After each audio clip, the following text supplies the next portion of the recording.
claro. Hay un artista sonoro que se llama John Cage, de Estados Unidos. El man habla sobre el silencio y habla como que del valor de los sonidos, como que a él le gusta más escuchar sonidos porque justamente carecen de esa intención. Entonces, para él los sonidos son realmente la música, porque carece de intención. Porque si Intención escuchas humana. una canción, pues ya hay un discurso de por medio Ajá. de que esa persona cogió la herramienta música para decirte algo. Ujú. Pero él habla sobre los sonidos y que disfrutaba Sí. más escuchar un trancón Claro. a escuchar música misma, Claro. porque carece de esas intenciones.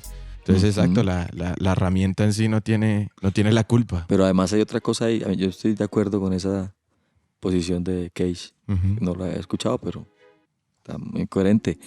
Y es que ese ruido es colectivo. Eso también es una gracia. Una canción es la expresión de una persona o de un grupo de personas que produjeron eso.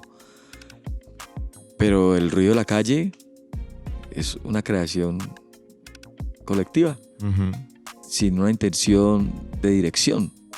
No hay quien la dirija, sino que está todo el mundo ahí y en últimas todos están de acuerdo porque si no se callarían. Ujú. ¿Sí? Insolencia crossover.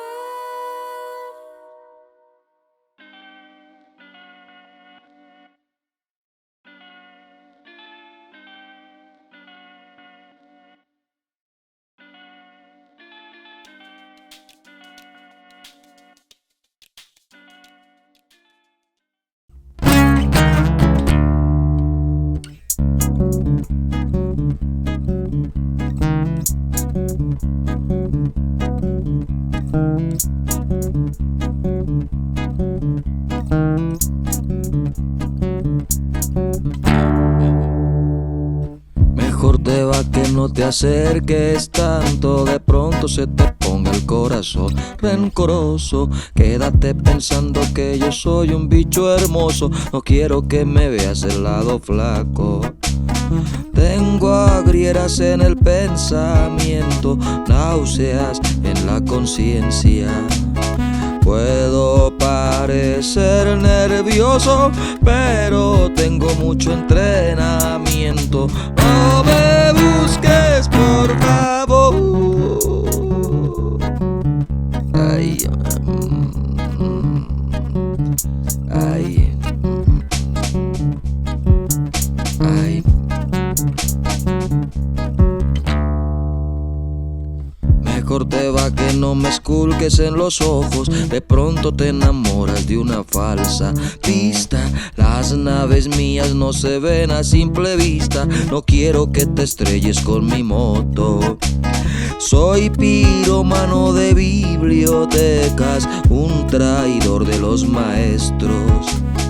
Puedo parecer el cura, pero yo soy el karateca. No me busques, por favor.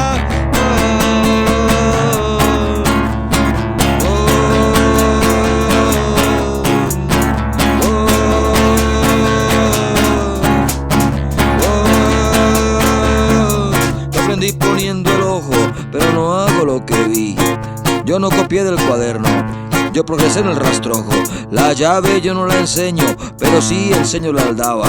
No pierdo golpe en primitivo, ni en acróbata me empeño. Yo pego una sola vez, porque no me animo en riñas. No pierdo tiempo en criterios, ni con el más japonés. Ay, ay, ay. Bueno. Bienvenidos todos a una sesión más de Insolencia Crossover con el karateca de pie cuesta, el señor Edson Belandia. Bueno, Gracias, Calvo. Gracias a todo el equipo por invitarme. Qué bueno. para mí es un gran honor tenerlo aquí, hermano. Eres una gran influencia para lo que yo hago y para mí es un sueño hecho realidad que estés aquí compartiendo con nosotros y por fin, pues no sé, poder escudriñar un poco en tu historia, bro, porque te admiro mucho, hermano. Ya quiero salir de eso por delante para que ya la gente entienda por qué mi cara de ponqué. Ok, Gracias, bro. está bien. ¿Por qué el traidor de los maestros? Porque los maestros también, convencionalmente, taran, limitan, ¿no? Es que de pronto la concepción ideal de maestro, ¿no? Cuando uno piensa en un maestro como uno se lo quiere imaginar, pues se imagina una persona sabia. Pero los maestros en la música suelen ser como personas que tienen una trayectoria, que son una especie de intocables, ¿no? De vacas sagradas, que se les quiere también porque enseñan su conocimiento, ¿no? Pero también al mismo camino van tarando y van creándole a la gente unas barreras de qué es lo bueno y lo que no, qué es lo culto y lo inculto, qué es lo erudito y lo popular, y no, te están todo el tiempo marcando las pautas y condicionando como en un dogma. Entonces, pues mejor traicionarlos. O sea que ahora a la hora 20 es mejor que yo no le diga maestro. Sí. ¿Le incomoda un poco? No, ya se volvió normal que nos digamos maestros por joder, ¿no? Pero como maestro de obra más bien. Sí, no. A los músicos, cuando llegué a Saico Maestro el burro, que dice. Sí. Maestro el burro. Hace años cuando fui a Saico a matricularme en esa joda, eso fue hace mucho tiempo. Y no levantaba la cabeza la señorita que estaba en la máquina. Y yo, buenas tardes, es que mira, y fue aquí en Bogotá que lo hice, yo estaba de paso por acá ese día también. Buenos días, es que yo, miren, no sé qué. La señorita, buenos días. No, ¿con quién puedo hablar? ¿Para qué? Sí, no, pues es que yo quisiera tener un poquito de información acerca de Saico. Sí, como en qué sentido quieres saber. Y yo, no, pues es que yo quisiera saber cómo me puedo inscribir como socio o cómo me puedo asociar a Saico. Y la señora, ¡tum!, soltó la máquina, me volteó, mira, me dijo, siga por aquí, maestro.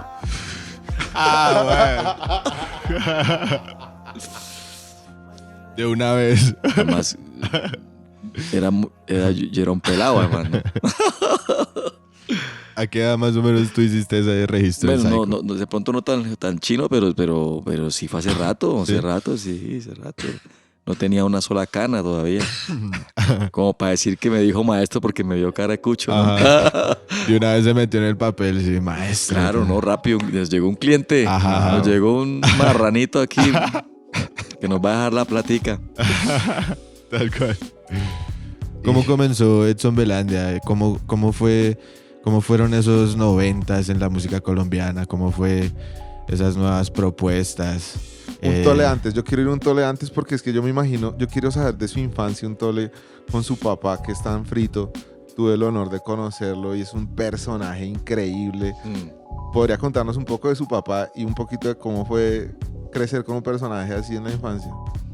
Pues muy soñado porque para hablar de las cosas agradables, porque al mismo tiempo tiene uno que mamarse de un papá loco, uno y la mamá mamarse de un man pues que también tiene sus ausencias y sus loqueras irresponsables, obvio, ¿no? Y también uno crecer como despreciándolo un poco porque ver que hacía sufrir a la mamá.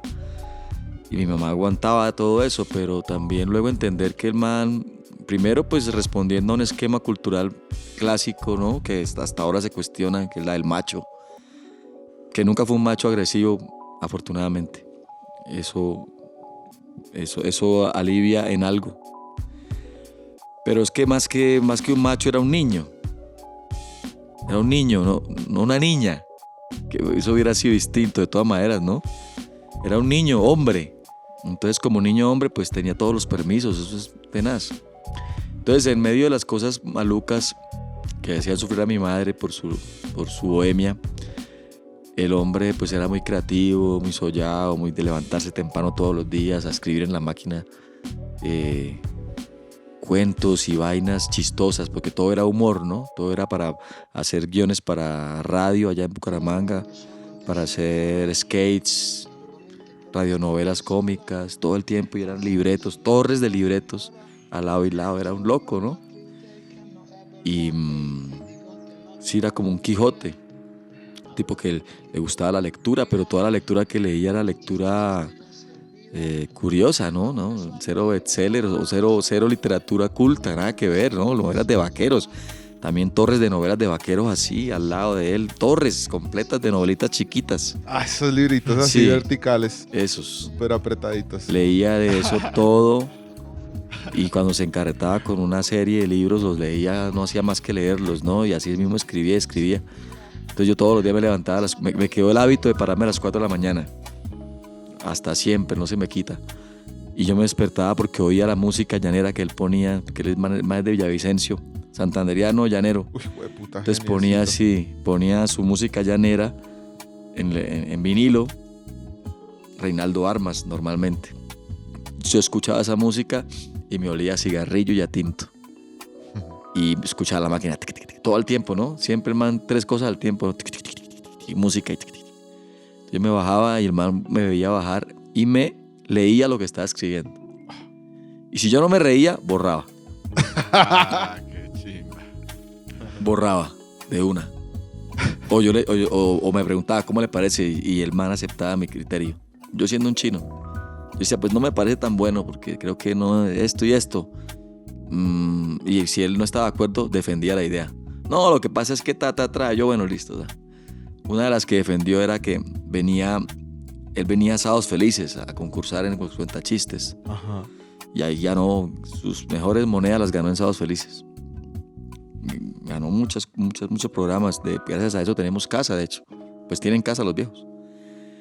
Y ahí en el barrio que usted conoció, Cabecera. Cabecera. Y el viejo, yo le digo, una vez le dije, no, eso no está bueno, eso está muy simple, eso no tiene gracia. Y el man me dice, en Bogotá sí se ríen. Y es verdad. Y el man tiene razón porque aquí en Bogotá la gente es muy generosa. O sea, uno... Hasta con las risas. Sí, sí. Uno levanta así un poquito la ceja y la gente celebra el gesto, ¿no? O uno hace un comentario. O sea, uno le demuestra a la gente que lo que va a decir lo dice por joda, por mamar gallo, y así a punto de no sea brillante, la gente se ríe, porque entiende que uno está jodiendo. O sea, responde, respalda. No, bueno, el chiste no salió bueno, pero igual lo celebran. Okay. Siento yo, ¿no? Me ha pasado todo el tiempo. Y en cambio en Bucaramanga eso es triste, porque la gente en Piedecuesta y Bucaramanga, yo no me he hecho ni un solo chiste.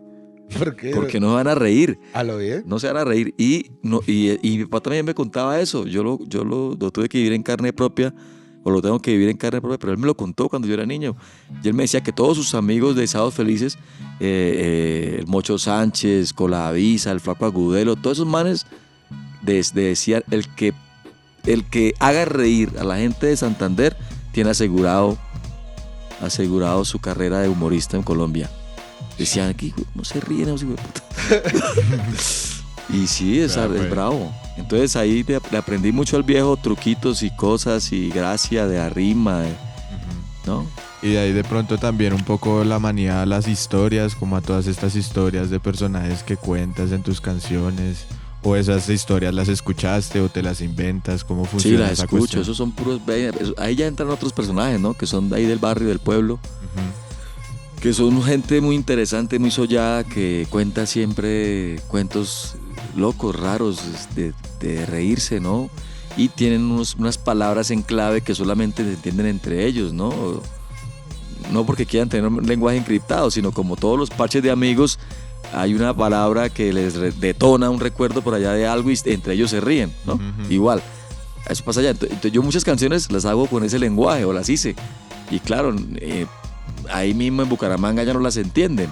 Las entienden esos 4. ¿Sí me entiende? ¿Cómo cuál? Por ejemplo, decir las patas de Diego Pérez en la canción del el profesor Miguernica. Las patas de Diego Pérez no significa nada para nadie. Para nosotros sí, porque Diego Pérez se cayó en un 4º piso, se partió las patas y volvió y se paró y caminó, ¿no? O sea, entonces, ¿a quién significa algo eso, no? Y así como es hay un montón. Qué chimba. Bueno, usted se fue a estudiar a Bucaramanga música joven, o sea, pero antes hizo resto, o sea, me imagino que era muy cultural dentro de todo ahí en Piedecuesta, ¿o qué? ¿Cómo era la En vuelta? Piedecuesta crecí en la secundaria, ya en el bachillerato conocí a Carlos Pereira como bibliotecario del colegio. Y ese man hacía teatro, tertulias poéticas, cantatas, de todo. Y el man al que le veía como gracia para la vaina, lo convocaba. Entonces yo tuve esa suerte que el man de una me pilló, como yo tenía la venita ahí para cosas, y me dijo, venga para acá, vamos a hacer un concurso de poesía, escríbase, participe. Yo me metía, ganaba, me llevaba a leer los poemas, a su tertulia, me metía a las horas de teatro del man. Entonces ya yo crecí en un ambiente cultural muy intenso, cineclub, afuera del colegio, pero con el bibliotecario del colegio, sino que entonces eso lo hacía todo por fuera. Bacán. El man me decía, caiga allá, yo caía allá. Y un parche muy sano en medio de todo, porque ya era gente grande, sano en el sentido de que yo nunca vi esos manes locos, vagueando ni nada. O sea, sí eran bohemios, pero no delante de uno, Claro. ¿no? Sí eran caspas, ¿para qué? Pero sí que esos manes tienen sus historias chistosas, pero delante de uno nunca una convocatoria perversa. Todo era muy interesante, muy cultural, sí, bacano, haciendo teatro y mucha discusión sobre las obras, ¿no? Se hacían las obras y se discutía qué significaba hacer eso, por qué lo hacíamos, y todo era desde el punto de vista social, político. O sea, un man que venía del nadaísmo, Carlos Pereira. Entonces se discutía qué importancia tenía hacer eso, y cuando hacíamos las obras, por qué las hacíamos, y la intención era, obviamente, poner la gente a hablar de los temas. Entonces, desde ahí ya yo me estaba formando con un criterio de que uno hacía las cosas para que la gente soltara la lengua, para compartir eso, para una comunidad, no para un show, ¿no? El show era lo de menos. Era hablar. Leemos poesía, hablemos. Vemos una película, hablemos. Hacemos una obra, hablemos. Entonces todo el tiempo ese cuento, ¿no? Esa fue ya, y ahí yo me voy para Bucaramanga, eso es Piedecuesta. Voy a Bucaramanga a estudiar música. Y bueno, ahí ya me conozco otro parche de gente, sobre todo compañeros que me enseñan otra música. Yo nunca fui melómano, ni lo he sido. Entonces tenía muy pocas referencias musicales cuando voy a Bucaramanga. Lo que sonaba en la Navidad y en las radios eran mis referencias, no había más. Sí, no tenía nada. Yo es que me gustara la música, que yo buscara cassettes y que eso, nada, nunca. Jamás. O sí, pero de lo que pegaba en la radio, las baladas y toda esa vuelta. Entonces yo iba a buscar el disco para tenerlo en la casa, pero no como una curiosidad de melómano. Cuando llego a la universidad sí me encuentro mucha gente que sabía mucho de música, compañeros que me mostraban de todo, ¿no? Piazzolla, Milton Nascimento, Héctor Villalobos, Ginastera, ya música, Miles Davis, ¿no? Jimi Hendrix, yo no tenía ni idea que existía un man que llamaba Jimi Hendrix. Cuando me prestaron el disco yo lo puse, a mí me parecía que estaba escuchando una motosierra. Y esa mierda, ¿qué es? Pues me parecía un taladro prendido, no entendía qué melodía había ni nada, no entendía nada. Una guitarra eléctrica no le ha sonado en la mula nunca. Nunca. ¿O qué? Entonces yo ya tenía 19 años. Claro, eso fue ya grande, obvio. Grande. Y Led Zeppelin, supe Led Zeppelin como a los 30 o más. Yo, ¿qué manes tocando? ¿Quiénes son los manes? ¿No? Pero ni idea. Entonces, por eso de ahí también vienen todas esas cuestiones que estábamos hablando del cuento de la fusión y que no sé qué. Claro. Y rock, ¿cuál rock? Ajá. Claro, eso no. Rap menos. Claro. El rock era el rock en español que me caía re mal. No me gustaba el rock en español. Gustavo Cerati Gas. No, Gustavo Cerati nunca. O sea, es el que menos. Igual, o sea, no criticaría la música del man porque, o sea, cualquiera reconoce que es tremendo maestro, ¿no? Sí. Es un gran músico. O fue. Sí, muy inspirado, muy tremendo músico, pero Ajá. si a uno no le toca el alma, pues no se la toca, ya. Claro, sí. Así de sencillo. O sea que fuiste más de folclore siempre, ¿o qué? Tampoco. ¿No? No, la radio. ¿Cuál Popular. fue? Solo popular, sí. Mi papá tenía un grupo de música carranguera y los manes del grupo sí me enseñaron a tocar Ok. los ritmos y tocar la guacharaca y conocí. Yo ya como desde los 15 años que yo tenía, cuando yo tenía 15, mi papá montó el grupo. ¿Cómo se Entonces, llama? Son Picante. Hay un disco por ahí en la Radio Nacional. Y yo de ahí para adelante cuando empiezo a realizar la música es a los 15 años. Entonces tengo la suerte de que al mismo tiempo mi papá monta ese grupo. Entonces era muy importante uno poder estar sentado en medio o en el círculo de unos músicos que tocan bien, ¿no? Eso es una cosa poderosísima. ¿Tu papá Claro. cantaba? No, solo componía y hacía animación. MC. Sí, es que es violento. MC, parce, yo lo vi en el Belán de la Tigra del 2021. Ah, sí. Y ese man es Y con severa pinta, ¿no? señor. Sí. Señoras. Bueno, y entonces llegaste a la universidad y conociste a estos locos con los que hiciste Belán de la Tigra, me imagino. Que, Yo No, quería ¿no? preguntarte. ¿Eso fue después? Yo quería Después. preguntarte una cosa antes de eso y es, ¿se mantuvo la cuestión de hablar?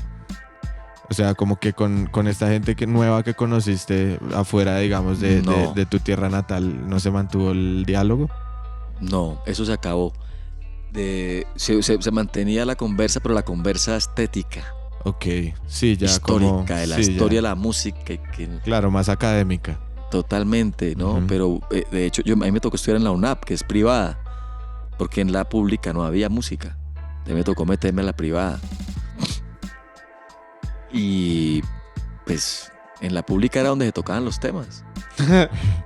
Pero yo allá no podía estudiar porque no había carrera.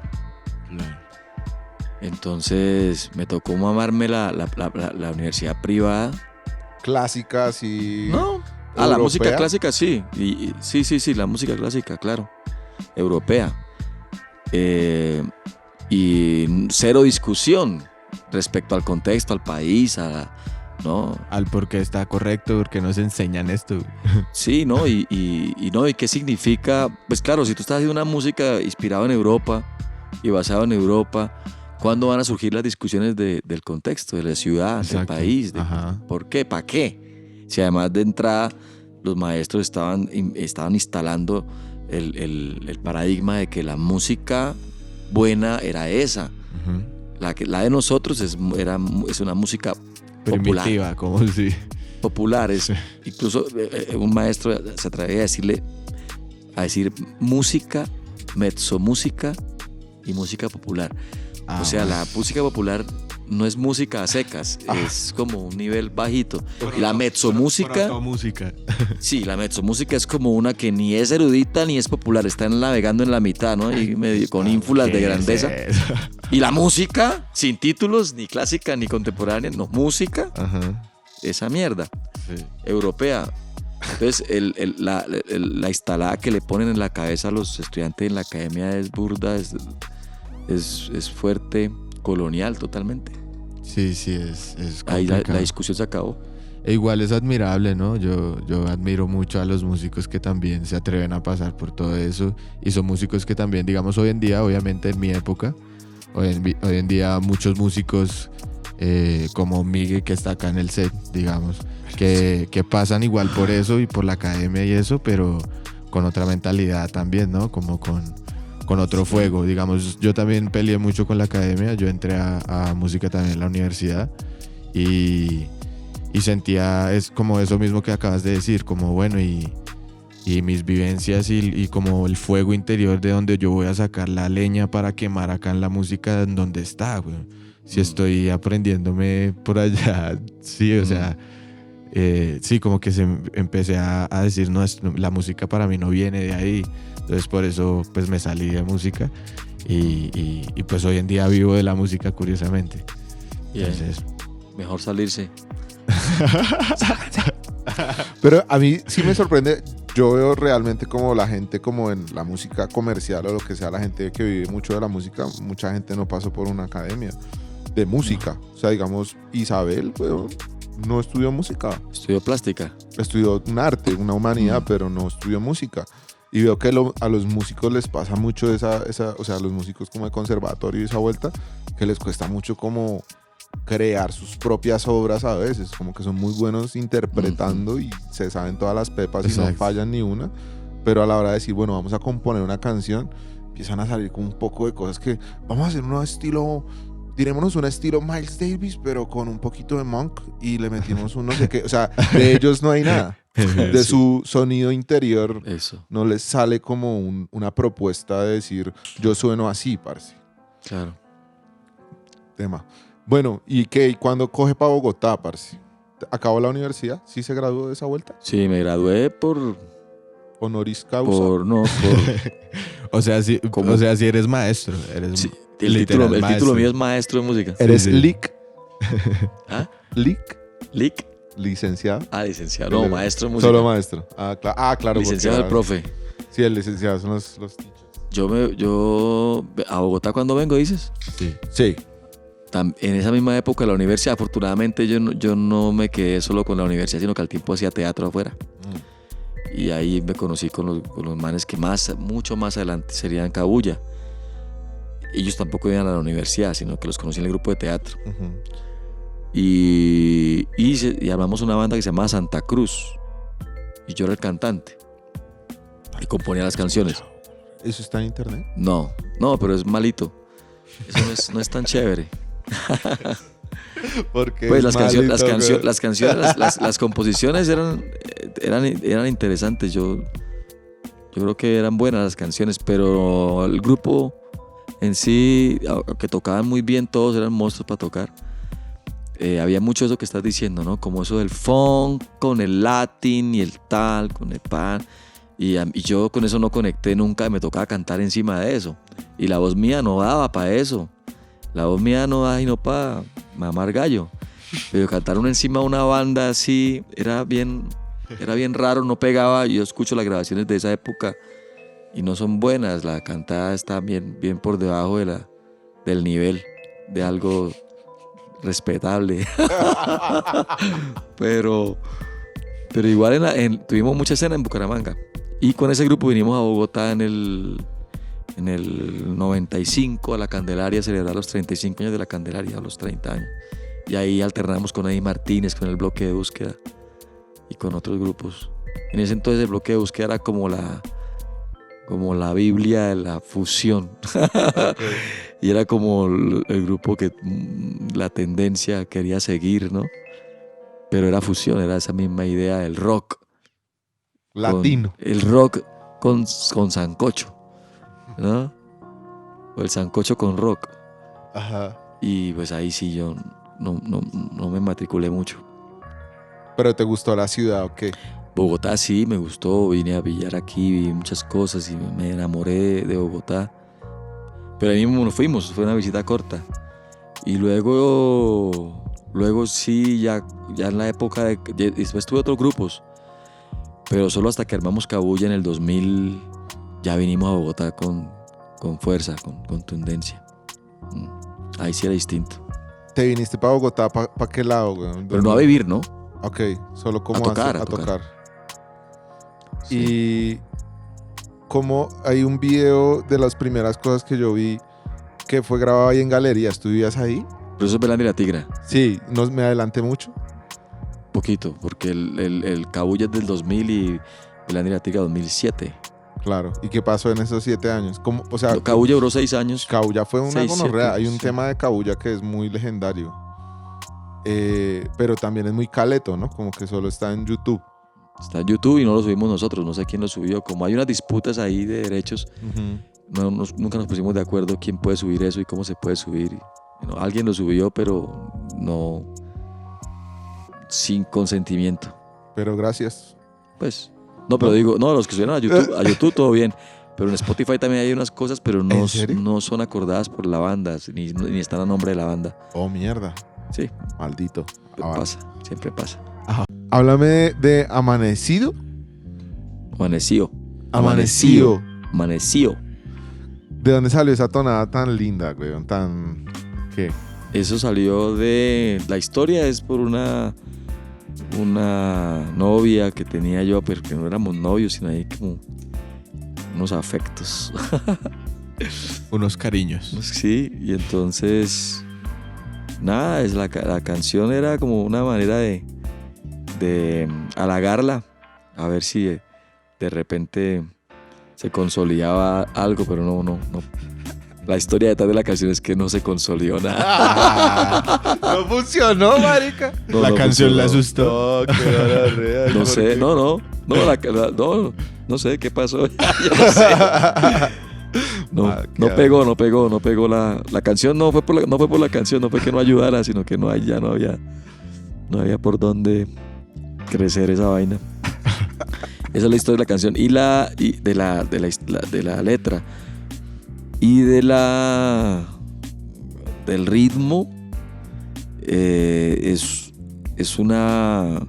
como una amalgama o un injerto entre el pasillo y el paseo vallenato y el pasillo andino, ¿no? Es que el paseo, o sea, es binario, es a 4 o a 2 y el pasillo a 3. Entonces este ritmo de esta canción es más o menos como un paseo a 3. Entonces eso es lo que lo hace sentir como cojita, como chévere, ¿no? Como una dancita rara, sabrosa. Y la flauta es una flauta caucana que la grabé también yo. En esos días estaba muy curioso de toda la música caucana y me hice esa flauta, la construí y grabé esa melodía. Entonces es una mixtura de cosas muy interesantes, ¿no? Fíjate que en eso, para hablar de la fusión que me preguntabas, Mejor hablemos de injertos. claro, injertos. Fíjate que ahí se fusionan 3 cosas, pero ninguna es un ritmo o un género gringo. No, es paseo, pasillo y flauta caucana. Y entonces, ¿tú cómo catalogarías tu género? Rasca. Rasca. Pero no nos adelantemos a los hechos porque eso en esa época no estaba consolidado. No se lo habías llamaba bautizado. rasca, pero ahí empezó poco a poco después a llamarse así. Hay otro tema de Cabuya que también es muy legendario, que es el del porro. ¿Qué tan marihuaneros eran ustedes en esa época? Todos remarihuaneros. O sea, tú eras un burro, güey. O sea, el símbolo Sí. de tu era... Es que muy marihuaneros. Éramos como... Tocábamos muy, muy enrumbados. Era muy chévere porque la vaina sonaba bien a pesar de que sonaba desordenada. Era raro, ¿no? Ajá. Era una banda de 10 músicos. Entre los 10 músicos un DJ y el DJ Trucha. Y pues era un despelote un poco, pero había energía con el público, tenía gracia la vaina. DJ Trucha estaba en Cabuya. Claro, DJ Trucha es O sea, que él Cabuya. es el que mete ese samplercito sobre Sí, porro. Claro. Ah. Esa canción, sí, yo creo que la han escuchado como banda sonora de una película, ¿no? El cielo de Alessandro Basile. Ajá. ¿Cómo fue Sí. esa vuelta? No, él es amigo nuestro y Pidió la y canción. quería usarla, sí. ¿Esa letra la escribiste tú? Sí. ¿Qué significa esa mierda? Hay unas cosas que no entiendo. Digamos, el coro, la estructura básica, que es como el concepto de hacer un porro con esa melodía y con ese coro y esos acordes. Pero un porro, tú hablas del género El musical. género porro, un porro. sí, porro, me gusta el porro, yo quiero un porro, ¿no? Eso es un porro. O sea, Es- la música, el género Ajá. musical, mal Sí, pensados. Ustedes son unos mal pensados, siempre lo han sido, marihuaneros de mierda. No estamos hablando de drogas aquí, estamos hablando era el ritmo. del ritmo porro. Entonces el ritmo del porro.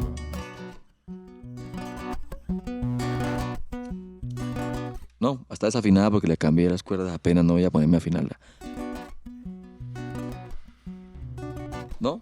Mal tocado posiblemente, alguien de la costa de la sabana me corregiría mi toque de porro, pero es algo así, menor. Ajá. Entonces yo es parte de eso y de la quinta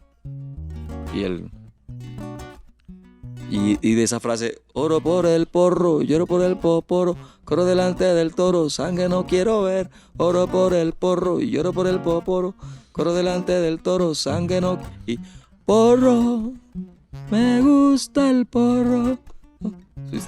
Y el Es un tema. todo eso estaba armado. Y lo que viene, que de donde vienen las preguntas, de la letra, esa retaíla, esa ya la armamos Sergio y yo. Ajá. Ya nos sentamos a cuadrar porque es él quien la iba a cantar. Ajá. Entonces ahí ya viene toda esa historia de que al sinuano corralero yo le canto allá en la sabana, chicamocha, bebo chicha, me enveneno de la chicha, no me pidan té, que solo tengo fe, Sí. feria. No, Ajá. era, nos gustaba hacer letras también de lo fonético, no siempre de lo simbólico. Entonces no me pide, pero terminaba teniendo un sentido, porque no me pidan té, es como diciendo yo, no me hablen de jodas de que no son de acá. Ajá. Pero no tampoco en la onda de qué orgulloso me siento de ser colombiano y deme aguardiente de caña, que es de la caña de mis valles, ¿no? No es tampoco en esa onda patriótica, ¿no? Ajá. Sino era como diciendo, mamándole gallo un poco a que le ofrecen a uno el té y uno toma extinto, ¿no? O sea, como esa mamadera de gallo. Que yo solo tengo fe, no tengo té, tengo es fe, feria, pero feria. Ujú. Y nos gustaba jugar así con las letras, lo que significa la canción, que más dice, yo tengo fe, feria, en el canto donde solo es ribereño, en Corraleja, que se cure con la mata que calma las ansias, el porro. Ajá. Ahí Sí, sí hablan del y porro. claro, Ay, sí. y trae al silencio, allí donde la tribu briega y todos llevan el bombo sentado. La tribu briega, pues todo el parche, ¿no? Ujú. El bombo sentado es un ritmo de porro o un toque de bombo. En Corraleja, en Cartagena no se han roto las cadenas. En Cartagena no se han roto las cadenas. Sí, era ahí una observación de que pues, la tal independencia no existe, ¿no? ¿Y cómo fue ese junte con DJ Ya. Trucha, digamos? ¿Cómo lo conocen a él? Él es muy conocido en la escena porque es como muy pionero allá. Entonces, Ujú. de los DJs, tal vez el primer DJ que conocimos. Seguro había más, pero el parche ahí cercano a la universidad y a las escenas rockeras, él era el único que había. Y muy curioso y de comprar sus máquinas y de tener todo, estar al día, ¿no? Entonces cuando hicimos Cabuya, obviamente lo convocamos porque nos interesaba mucho también mezclar esas texturas. ¿Ya en esa época escuchaste el rap de alguna forma? ¿Te llegó por ahí? ¿O lo escuchaste en el ambiente? ¿O qué? No, ¿O muy alejado de eso? no todo el tanto, sí, no, es que es como una carencia de la melomanía realmente, ¿no? Porque no sé mucho de ningún género, tiempo? Claro. Qué chimba eso. de ninguno. No podría ni hablarles ni de salsa, ni de rap, ni de rock, ni de... Qué rico, porque eso también hace que te encuentres tu propia sonoridad Sí, ausente de esas influencias conscientes o inconscientes, ¿no? Como que a veces también sí. es mejor así.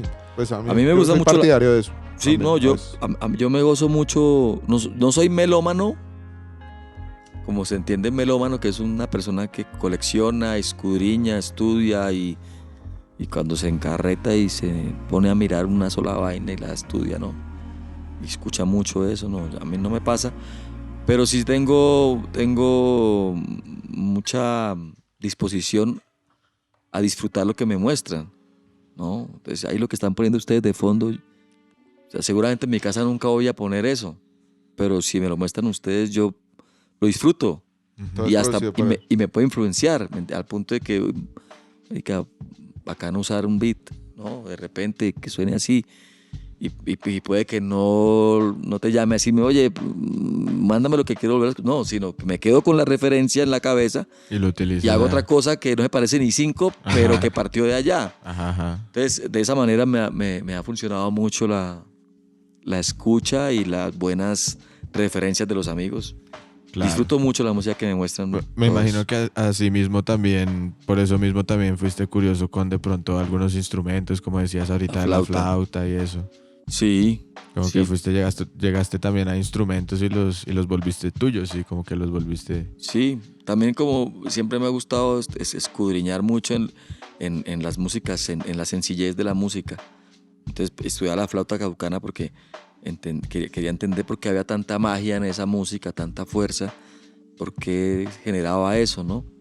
Y me leía unos documentos que trataban de estudiar las células rítmicas y analizar las melodías. Y entonces yo me agarré de ahí, pero en últimas uno nunca, por ese lado tampoco agarra la música. Toca es escucharla, toca es conocer por qué la hacen. Y ¿cierto? ¿Qué necesidad tiene esas comunidades de hacer esa música para uno tratar de entender un poquito esa energía, esa fuerza?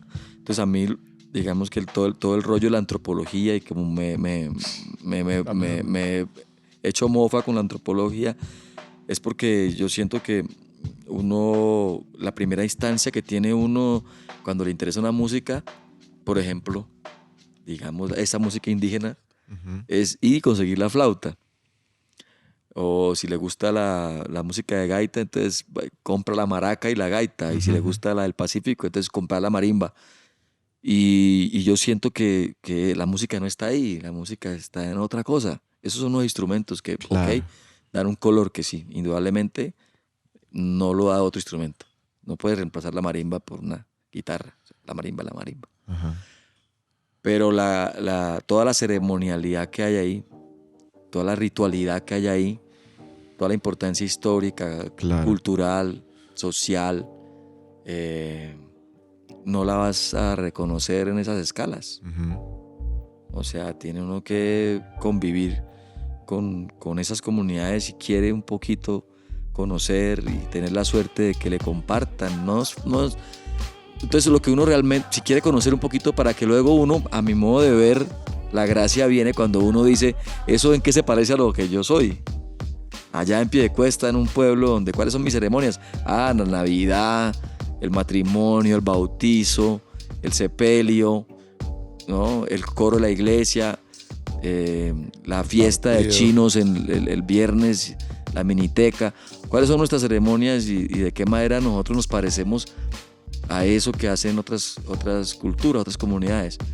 Para no tratar de traducir esa gracia que escucha uno en esa música, ¿no? Que no son los instrumentos.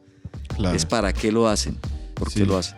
Sí, eso yo también noté mucho en la universidad, digamos, que mucho músico se interesaba de pronto por el folclore de un momento a otro y lo que tendía a hacer era comprar los instrumentos, exactamente, como a tratar de interpretar los instrumentos, pero lo que tú dices es totalmente distinto. Entender la necesidad del por qué se suena así es otra cosa, lo que tú Claro. dices, como el entender la sociedad de dónde está saliendo. ¿Has de pronto tenido algún viaje que tú recuerdes mucho, que tengas como atesorado, en donde te hayan enseñado algo chévere, digamos, de algún género o algo así? ¿O no te has insertado, digamos, en los géneros así a quedarte, digamos, con un maestro por allá que vive re lejos y... No, a lo Kung Fu Panda, no. A lo Kung Fu Panda, sí. Porque yo conocí, digamos, a la gente de Ay, Curupira. tómese uno, master. Eso está enguayabado, pero ¿qué pasa? Aquí tocó que... Salud. Yo tuve la oportunidad de conocer, digamos, acá a la gente de Curupira, que fueron gente de Bogotá que intentaron también arraigar todo eso de Julián sí folclore. que ha sido Kung Fu Panda, güey. Y exacto, ellos han tenido viajes así que se encuentran con un maestro por allá, así re Kung Fu Panda. Sí, güey, no lo pudiste decir Claro, mejor, güey. ¿no? Y ellos son de los estudiosos, ¿no? De los que Sí, se han metido, y de eso iba a hablar. O sea, hay gente que obviamente ha comprado la marimba y ha comprado la gaita, pero no se ha quedado ahí, ¿no? Sino que ha explorado tanto y ha llegado tan lejos que los mismos juglares y maestros de las regiones los reconocen como grandes músicos y como parte del legado de ellos. O sea, Como Juan David Castaño, por ejemplo. como Juan David, como Urián, ¿no? Ajá. Como mucha gente del parche bogotano que han estudiado tan fuerte la cosa, que se han ganado un espacio en las mismas comunidades donde esa música es tradición. Ujú. Eso es otra historia, porque no es a ese tipo de estudio al que yo me refiero, Ok. sino como a la superficie de las cosas, ¿no? Como que si uno ve si a uno le interesa cierta comunidad, cómo plantea la música o su cosmogonía o lo que sea, no saca mucho con comprarse el vestido y ponérselo, ¿no? Disfrazarse de arhuaco. No le va a servir mucho para entender el mundo como lo entiende la gente arhuaca. Entonces es ahí donde yo digo, hasta qué punto estás dispuesta a consumirse uno en ese conocimiento, ir al punto en el que realmente ese conocimiento fluye, que es hacia una construcción mucho más natural, espiritual, que no es industrial, no es una carrera, no es, ¿sí? Nada que ver. Nada que ver, la música en las comunidades nos llaman, las comunidades, cuando digo comunidades, digo entre comillas, pues, en esos pueblos que no están blanqueados, pues no está para el show, no se llama música ni siquiera. Es un concepto occidental. Claro, sí. He vuelto a entender la música así porque sí, si bien uno no la puede entender desde una manera muy profunda como Urián, meterse literal a la casa del maestro y comer con el maestro y tocar el tambor con el maestro, pero siento que también dentro de ese folclore hay también como un poco como de, como que no les gusta mucho la evolución, como que también el folclore se tiene que mantener así folclore, y obviamente yo entiendo como esa noción porque sí tiene que mantenerse. ¿Como cuál? ¿Como la gaita? Sí, hablo como exacto, la gaita o los ritmos de tambor también. Hay como mucho maestro que digamos, si uno se sale de pronto de un golpecito o algo, o hace algo distinto, que es lo que tú hablabas como de la evolución espiritual misma de la música, no pensada en música, sino sencillamente una materia sonora que podemos hacer una obra con ella y ya, no llamarlo la música. Eso pues naturalmente evoluciona en el momento en que yo la traspaso por mí, ¿no? Porque pues yo también tengo mis vivencias y yo la veo de una manera. Pero siento que a veces el folclore también es como muy, no, tiene que ser así, asá. Y lo que digo, como que mantener la tradición está bien, pero a veces es como, bueno, y... Hay de todo, porque también yo por ejemplo, con Carmelo Torres, yo trabajé con él y cuando hicimos la antropología, y a mí me parece que él disfruta mucho y valora mucho los aportes que le hacen los toscos a esa música. Resto. Y Sí, él la valora y él digamos que está en la actitud de apoyar esas misturas o esas, entre comillas, evolución, ¿no? Porque tampoco es que podamos decir que justa es una evolución, ¿no? Sí, no. Tal vez es una recreación. Creo que hay parte del punto. ¿Cierto? Sí, tal cual. Porque mucho de lo que se llamó fusión era una idea de que lo de aquí, para que fuera universal, había que mezclarlo con música universal. Claro. ¿Y cuál es la universal? La gringa, ¿no? Entonces, eso es fusión, ¿no? Darle estatus a la música tradicional, no sé cómo llamarla. Es que sí, por ejemplo, llamarlo folclore ya es eso iba a decir. Una cosa ya de en principio. El folclore es una cosa también blanca. Ajá, el folclore tampoco es folclore esas expresiones tradicionales de las comunidades. Tampoco es folclore, porque así como no es música, son ceremonias. Sí. Ceremonias en las que también danzan y no se llama danza, ni hay público. Danzan todos y todas. Entonces, es otra historia. Y esto aquí lo podemos decir de una manera muy responsable y muy escueta porque realmente no hay palabras en español para hablar de eso. Sí, claro, son otro tipo de conexiones, sí. Es otro momento, es que precisamente creo que la música en el sentido comercial de las cosas se ha puesto como en una esfera en la que no corresponde a la vida de las personas, y la música es la vida de las personas, es el ritmo personal, o sea, la música nos acompaña a los oficios, a las ceremonias, lo que tú decías, pero precisamente muchas veces la música como mainstream está enfocada específicamente en un tipo de ceremonias muy puntuales donde pues no hay un oficio, no hay un propósito, ¿no? Como que no sé. Sí, pues tal vez la mera recreación es un propósito y válido. No sé. Y puede ser una ceremonia también. Lo que pasa es que el fenómeno industrial, el mercado, pues te quiere empaquetar la vida entera, ¿no? Todo. Y la música no es ajena a eso. Y los seres humanos tampoco. Entonces los seres humanos pues, son los que se inventaron la industria, por supuesto. Pues ¿quién más iba a inventar? No fue Dios. y entonces de seguro, sí. Las personas también, digamos, estamos envueltos en un paradigma ahí de la profesión, de la carrera, ¿no?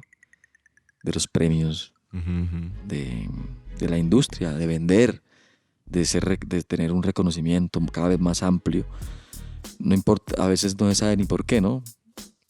Porque si fuera por la mera necesidad económica, pues se puede suplir con menos. No hay necesidad de llenar 10 veces el campín, ¿no?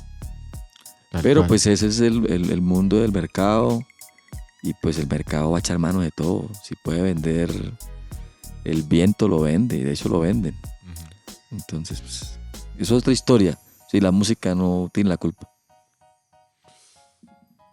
Sí, total. Pero la música contribuye mucho a eso. Siento que también, de todas maneras, el hecho de que los artistas tengan una posición respecto a las cosas que pasan a su alrededor también es importante, digamos. Pero las personas, digo, la música como expresión de la humanidad bueno. está ahí, abierta a toda la gente, y el que quiera con eso hacer mercadeo lo puede hacer, y enajenar más y contribuir más a la confusión lo puede hacer, y el que quiera usar la música de una manera comunitaria o colectiva o no sé, pues también lo puede hacer. O sea, la música no tiene decisión. No, las personas deciden qué hacer con ella y usarla para sus intereses.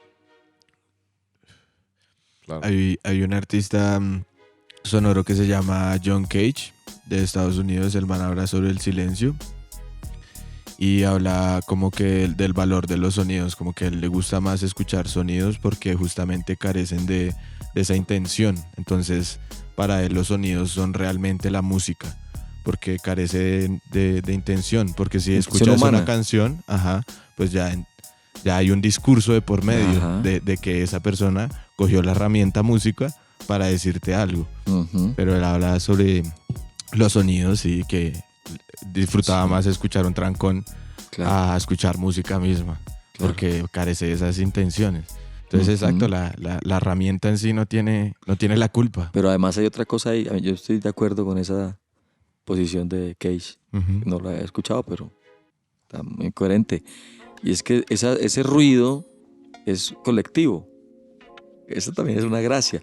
Una canción es la expresión de una persona o de un grupo de personas que produjeron eso. Pero el ruido de la calle es una creación colectiva, sin una intención de dirección. No hay quien la dirija, sino que está todo el mundo ahí, y en últimas todos están de acuerdo, porque si no se callarían. ¿Sí? Sí, de hecho él es uno de los precursores de la música aleatoria. Claro. Y ese es como un concepto de él, como que hay más música en lo aleatorio que en lo que se entendió como música y se conquistó y se colonizó como música, porque finalmente la música es una colonización del sonido mismo. Claro. Y también otra cosa que define que puede ser música es el oído, no tanto el compositor. Sino, ese es tal cual lo que está diciendo Cage, ¿no? Como que si te paras en una plaza de mercado, ya depende qué oído escucha, eso puede ser musical. Tal cual, sí. Si para ti es ruido y te molesta, pues es ruido y te molesta y no hay nada que hacer. Si para ti es cotidianidad salvaje, ya está. Pero si tú quieres oír la música que hay ahí, también la puedes oír. Y es el mismo sonido. ¿No? Entonces también la oreja también determina mucho esa. O sea, eso es bonito entenderlo así, porque también es comprender que es bajar del pedestal la creación musical o artística como la expresión del ser humano. Y no, es un lenguaje común, es un lenguaje, estamos comunicándonos, conversando, ¿no? Sí, sintiéndonos, celebrándonos, no necesariamente expresándonos siempre, ¿no? Pues eso es muy ególatra. Tal cual, sí. Tú hiciste ese ejercicio, lo has hecho varias veces. Recuerdo que dirigías una obra con un machete, sí, en el que las partituras eran figuras geométricas, eran como unos garabatos que representaban un tiempo o algo así, pero la expresión en sí, el sonido era muy personal, ¿no? Como que la elección de lo que ibas a tocar era tuve el privilegio de algún día pasar enfrente de Matic y que estuviera Juan David Castaño afuera y encontrarme con él y decirme como marica, voy a ensayar con Edson y vas a ensayar esa propuesta, no sé si te acuerdas. Sí. Y cuéntanos un poco de esa, precisamente creo que viene a partir de esa idea de lo que estaban hablando ahorita, como que la música no es una cuestión, no sé, personal, sino una creación colectiva. Sí, pero también eso son búsquedas propias de como encontrar más libertad en la música, menos cárcel en la partitura, ¿no? Menos condicionamiento previo de que el ensayo es el que te dice lo que vas a pasar, Ajá. ¿no? O la partitura, sí, o la composición misma está tan organizada ya que ya tú tienes todo controlado y lo que tienes que hacer es repetirlo bien. Entonces yo me mamé toda la academia clásica, pues toda no, 5 años, lo que pude en 5 años que duró la carrera. Y pues esa cárcel de la partitura realmente es pesada. Entonces, en busca de más libertad, me he acercado a esas otras partituras que son más sugestivas, ¿no? Que son 2 noticas nomás de pronto para que a partir de ellas explores o no sé. Y no está la forma, sobre todo no está la forma de la canción, nunca es que como en la academia tema A, B, C, no sé qué, no existe ni A, ni B, ni C, ni D, ni F, ni nada. Tienes 2 son notas. conjuntos, no, son varias opciones. Y si hay un director, que se puede prescindir de director, pero en estas ocasiones siempre dirigí. Y con un pues, machete, además. Sí, con un machete. Sí, dice. Entonces, Muy escueto el man. va- Sí. en cada concierto empezaba diferente. y es muy chévere, muy vertiginoso. Digamos que cuando uno se da la partitura, el vértigo es que no te equivoques. Tienes que tocar bien, si hay vértigo, ¿no? Porque el que ya se la sabe muy bien, pues la toca fluido y la expresa. Y entonces la intención toda está en tocarla bien y estar dispuesto y salga bacán. Pero cuando las formas son como las que hablamos, estas partituras, más abiertas, más... no se sabe la forma, no se conoce, entonces el vértigo no pasa por qué tan bien lo vas a hacer interpretativamente, sino qué tanto logras mantener una música que no se te caiga, que no se desbarate, que sea aparentemente coherente, a pesar de ser deforme o deconstruida. Y eso genera un vértigo para el director y para los músicos, porque nadie sabe qué sigue. Están tocando una señal, yo doy la 2, la 3, están ahí en esa señal, unos tocan una, otros tocan otra, pero están tocando todos a la expectativa de qué nueva señal viene. Y entonces hay un vértigo porque yo tengo que tomar la decisión y tengo que tomar bien la decisión, porque si decido mal va a sonar feo, se puede desarmar eso, el público se desconecta. Sí. Y la idea es que se conecte, la idea es que estemos todos ahí metidos. Y en esa partitura que estás nombrando, el público participaba. Yo tenía unos letreros donde la gente también tenía que reírse, gritar, decir palabras. Y eso en la grabación uno no sabe que hay letreros, uno lo que escucha es todo el mundo participando. Entonces el vértigo está ahí, los músicos están mirando qué viene, ¿no? Y cómo lo que yo le indique lo pueden hacer inmediatamente sin huecos, sin baches. Es como estar en la cuerda floja, en cualquier momento, si uno se cae, se mata. Aquí no se mata, pero la obra sí corre mucho riesgo, ese momento que tiene que ser ceremonial. ¿Entiendes? No puede ser tan tenso como para que la ceremonia se pierda. No, la ceremonia tiene que mantenerse y si uno la caga, o sea, da una mala dirección, pues, parce. Te pasó. Coitus interruptus. Qué mira. Claro. Digamos, como dentro de esa idea, ¿cómo entonces es tu selección, digamos, de músicos? Porque siento que uno tiene que tener una conexión muy cercana para poder jugar dentro de ese vértigo, sí. Porque finalmente es un juego. Y uno con quien juega, pues con los amigos. Con los cercanos, con los que le siguen la cuerda, más allá de que tan bien toquen. En Bogotá no tengo ese dilema de que tan bien toquen, porque los que conozco todos son tremendos músicos. Esos son maestros. Y ahí en Matic, pues todos los que rondan Matic, pues son gente acostumbrada a improvisar, a partituras aleatorias, a esas formas contemporáneas. Para ellos eso es mamey. Lo tienen clarísimo, lo saben hacer.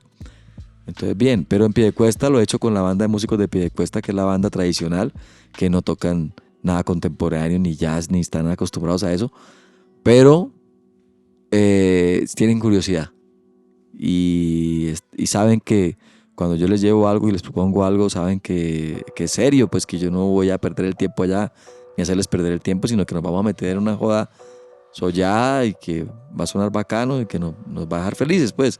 Entonces están dispuestos. Y están atentos y también improvisan y se abren, se convierten en otra clase de artistas, de músicos en el momento, porque renuncian a sus formas convencionales también. Claro. Y yo también aprendo porque tengo esa oportunidad de dirigir, que yo no estudié para eso, pero ellos me lo ofrecen, ¿no? Listo, Sí, dirija, aprenda a dirigir, a ver cómo es. Eso te quería preguntar, como de dónde surgió la primera vez que dirigiste algo. Accidental, porque siempre fue como que yo llevé la música donde don Mario, que es el director de la orquesta, don Mario, es esto lo que yo quiero tocar, hermano, hágale. No, pero que usted le dirija, hermano, no, yo que voy a dirigir eso, diríjalo usted. Y yo, pucha, hágale, ¿no? Poco. Como pueda. Y cuando la primera vez que saqué el machete fue aquí en Jazz al Parque, que dirigía era el maestro Sandoval, director de la orquesta, de la banda de la Big Band Bogotá. Entonces llegué con mi partitura en computador muy juicioso, porque normalmente las hago a mano, pero esa vez me ayudaron y la hice en partitura de computador. Y eran 2 hojitas nomás, todo el score. Y entonces yo le dije al man Villa, esto funciona así. Entonces hice el ensayo, le mostré, Hágale. eso es. Entonces le dije, eso es, máster, pues si quiere haga usted el paso. Pártalo. Pasón. Ya me dice, no nos pongamos a perder tiempo, diríjala usted. Y me tocó a mí salir con una banda de profesionales a la escena a dirigir sin haber dirigido profesionalmente, ni haber, por eso agarré un machete, porque yo, qué batuta, machete. Necesito protección. Claro. No, pero eso ya viene otras necesidades. Yo, como en Jazz al Parque, yo estaba en un programa que eran varios compositores colombianos tocando obras inéditas. Todas las dirigía el maestro Sandoval, la única que no iba a dirigir era la mía. Entonces, como habían tantas piezas y todo era jazz, yo sentía, aunque la mía no fuera jazz convencional, yo sentía que para el público podía ser todo muy parecido. En las texturas, ¿no? El mismo formato de orquesta, todo el programa, el mismo formato. Claro. Va a sonar parecido. Los mismos tipos en el mismo lugar tocando lo mismo. Fueron 3 conciertos haciendo el mismo programa. Ok. Entonces todas las piezas, ninguna se parecía a la otra a los oídos de un músico estudiado, conocedor. Pero a los oídos de un público general que hay de todo, pues yo decía, yo quiero que la obra mía también tenga una recordación gráfica. Entonces, porque quiero que se reconozca en medio de las otras, que pues tímbricamente van a ser iguales. Entonces por eso saqué el machete. Y pues era más fácil. La del machete. ¿Cuál fue la suya? La del machete. Ah, bueno, ya. Listo. Así es que... Qué chimba porque tienes un poco como, no sé, lo que contaste como de tu padre, como de tener todas estas obras y todos estos guiones también. Tú también lo tienes a tu manera, como que también, como que si piensas como más allá y sobrepiensas a veces cositas que alguien no pensaría, como lo que acabas de decir. Bueno, no, Pues gráficamente. también desde el teatro, ¿no? El teatro. Exacto, Eso claro. tiene que ver con el teatro, la influencia del teatro. ¿Cómo te enamoraste del teatro? Pues es que arranqué lo que les contaba con Carlos Pereira en el colegio todo el tiempo. Poesía, música, teatro. Quiero que me cine. cuentes una cosa específica del teatro porque es algo que atraviesa la música. En el disco El Karateka hay un tema que es el de la muerte de Jaime Garzón. Yo me acuerdo que ustedes hacían una obra de teatro dentro de un bus. ¿Cómo era esa vuelta? Yo no hacía la obra, pues O sea, tú interpretabas sí la hacía música, parte del equipo, pero Realmente eso era un grupo que dirigía Verónica Ochoa. Ella montó una compañía para esa obra que se llamó Corruptur. Entonces era un tour en una chiva por Bogotá, por los lugares emblemáticos que tenían relación con el asesinato de Jaime Garzón. Entonces el Cantón Norte, hay el lugar donde lo mataron en Corferias y otros lugares. El bus iba pasando por lugares y subían y bajaban actores y actrices haciendo números relacionados al tema, con mucha parodia humorística, cómica y sátira política.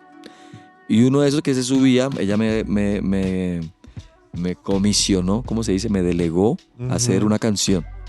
Ah, esa canción fue comisionada. Digamos que es comisionada. pero eso- O encargada, digamos, ¿no? Pero ella no me dice qué hay que hacer. Como si Ella- fueras el mismísimo Miguel Ángel. Sí, exacto. Capilla Sixtina. Pero ella no es. Ya. Ella no es el Papa.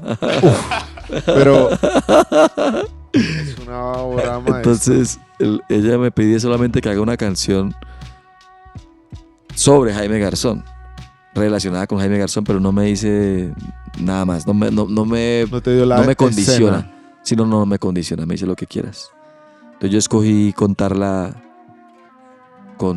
el expediente de quién lo mató y cómo fue. Esa es la historia de esa canción. Brutal. Yo quisiera saber si lo de la lavadora fue cierto o no fue cierto. No me pasó a mí, pero lo escuché de otra pareja y me dio mucha risa y por eso lo puse. Cuando viviste ahí en Galería, ¿viviste ahí? ¿Ese era tu apartamento? No, unos amigos. Ah, maricas, que yo sí viví ahí en ese barrio. Ah. ¿Y cuando viviste acá en Bogotá? ¿Dónde viviste? ¿O nunca viviste acá Yo viví en Bogotá solo 3 meses en el barrio Egipto, Ah, qué en chimba. el 2006. ¿A lo bien? Mm, ¿En el 2006? mm. En el barrio Egipto, en el 2004, fue mi primer concierto de rap. Estábamos por ahí entonces cerquita. Estábamos cerca. Sí. 3 meses nomás, no me aguanté. Me ¿Por? volví a hacer Belandi y la Tigra. Porque ahí me salí de Cabuya. Nos vinimos con todo Cabuya aquí supuestamente a A colonizar. Bogotá, a donde todo sucede. Ajá. Y aquí nos reventamos. Y yo fui el primero que salí a la casa de Chao. vuelta. ¿Pero por qué? O sea, Porque el mero hecho de ir a Bogotá ya planteaba un guión que era industrial, que era comercial, que era vamos a pegarla. Y entonces eso viene con muchas concesiones de que tienes que ir a la reunión de Fanny Mickey y cantarle a Fanny Mickey, así esté harta y borracha, pero es que son contactos, a que toca ir a regalar el concierto en no sé qué mercado cultural y tal, y yo con esas vainas sí me mamo. Entonces yo, no sé, vamos por caminos distintos. Esa fue como la disputa real, ¿no? Igual respeto totalmente la decisión de ellos de que querían salir adelante, porque pues todos necesitamos ir adelante, ¿no? Claro. Necesitamos camellar. Entonces pues sí, valiosa, sino que no me sentí ya más a gusto. Tampoco estaban a gusto ellos con mis canciones nuevas. Ya hemos hecho un disco y veníamos con ganas de hacer el segundo, y lo mío nuevo no les estaba tocando las fibras. Entonces pues qué caso tenía. Ahí yo me volví a buscar Papi de Cuesta, y con Gabriel Matute, que es el bajista que grabó el disco de Cabuya, justamente el bajo. Con él hicimos Belandi y la Tigra, el primer disco y el segundo. ¿cómo es esa historia del Siete Manes? Que tiene esa rima que... ¿Tú te acuerdas, weón, que la cagué en Colombia al Parque, weón, en tu concierto? Me pusiste a abrir tu concierto y fui y me churreteé. ¿O no ¿Y lo qué fue tienes lo ni que presente? dijiste mal? No, pues entré mal. ¿Te acuerdas que no me funcionó el micrófono? Entonces como que Ah, no pude entrar y tocó alargar la entrada. ¿No te sí, acuerdas? algo sí me acuerdo que sí. Es una de las cosas que más lamento, weón. Nada. Siento tan culo por haber cagado esa oportunidad, No te weón. imaginas lo que yo me aguanté. O sea, yo estoy del otro lado. Cuando él llega al estudio a decirme todo y todo triste, no. Marica, Ese este man man ni se la acuerda, cagué con weón. Sí, mi yo sí me acuerdo. maestro. No, yo me acuerdo. ¿No se acuerda? Sí Yo se me acuerdo acuerda, que hubo. weón. Yo me acuerdo que algo falló, Y fui yo, weón. pero no en la letra. Que algo falló en la cantada, justamente. Pero no recuerdo específicamente. Me parece que cantó la segunda estrofa en vez de la primera. Yo no sé qué Algo mierda así. hice, weón. Me puse muy nervioso. Es que yo salí, o sea, primero que me pusiste a abrir el puto concierto. Salgo yo y cojo el micrófono, weón, Y no sale. y no suena en los in-ears y no sale, no suena afuera. Qué Y paila. yo me volteo y digo, y los miro con cara de no suena. Y en el momento en el que tenía que entrar a rapear, me abren el puto micrófono. Entonces sí funcionaba, solamente que estaba muteado y me lo abrieron justo cuando entré, pero eso me sacó de la zona, weón. Claro. Entonces ahí perdí el primer compás. Yo te miré con cara de angustia, tú alargaste la entrada, Sí. todos alargamos la entrada y volvimos a entrar y ahí también igual el verso lo patiné una boleta, weón. Ay, qué No, fue. una cagada, weón. Me sentí Ya habrá tan otro mal, chance. weón. Por favor, que no sea esa la única vez, Sí. weón. Sí, profe, ponlo a jugar. Qué El man es hijueputa bueno. El man es cagada, bueno. huevón. Ha entrenado. Pero cuéntanos ese tema de 7 manes, weón, porque es una locura esa mierda también que uno ni lo entiende. Yo te pregunté aquella vez en la... Creo que fue una de las cosas que te pregunté en la... Es que yo soy muy la iglesia de Piedecuesta. Sí, weón. Esa escena estuvo surreal, perro. El Wow. templo del Perpetuo Socorro en Piedecuesta. Que hicimos el festival, sí. Sí. La- Perdón, Dale. pinto la escena. Estaba Edson al final del orbe de la iglesia, sentado en un trono con su mujer al lado, alrededor. Todos los músicos que han participado en el festival. Y las figuras de... Todos unas figuras, todas No, las figuras de no la solo música. las sí. figuras de la música, sino las figuras de la Semana Santa. Ah, sí, era una iglesia totalmente, o sea, estábamos dentro de una iglesia y llegamos después de un arduo día de música y me siento a los pies del profeta de Piedecuesta a escucharlo hablar mierda de sus pies descalzos. No los oculte, que pies tan bonitos. Gracias. Pero entonces sí, fue una vaina surreal para mí. Fue un momento eclesiástico. Sí. Era como una confesión. Sí, pero increíble, güey. Fue una Con vaina un muy cura- bonita. con un Estábamos cura todos- pagano. Sí, fue hermoso. Fue una herejía, Sí. pero perfecta. Y que yo le digo, ¿será que puedo fumarme un porrito? Y me dice, por favor, Obvio. obvio. Pegue lo que no tenemos. Y yo, Y empezamos a fumar y a beber. Y gracias porque esos son rituales, ¿no? Estábamos en medio Ajá. del miedo del COVID. Sí. También teníamos miedo de estar cerca, ¿se acuerda Sí. de eso? Ujú. Era- Qué Sí. loco. Fuerte. Pero el Siete Manes, me preguntas por el Siete Manes. Sí. Qué pena. El Me Siete extendí Ma- un Siete poquito en la Manes- introducción. El Siete Manes son 7 personajes de mi infancia importantes. Entonces el Calvo es uno, que es un bailarín de cumbias. Que la cumbia en Bucaramanga, Piedecuesta, Florida, Súper importante. es tradición y es... ¿Por qué específicamente en No sé. Santander? ¿Por qué? No sé, cuando yo tenía como 8 años ya eso era así. Y yo aprendí a bailar, lo primero que aprendí a bailar fueron las cumbias, pero eran cumbias peruanas.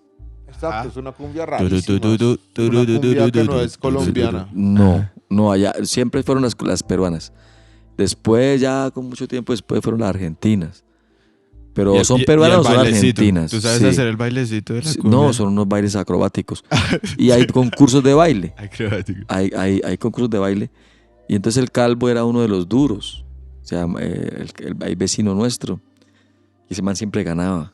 Y esos locos, pandilleros, todo. Eso era la cultura pandillera fuerte también alrededor de las cumbias. Por eso las despreciaban.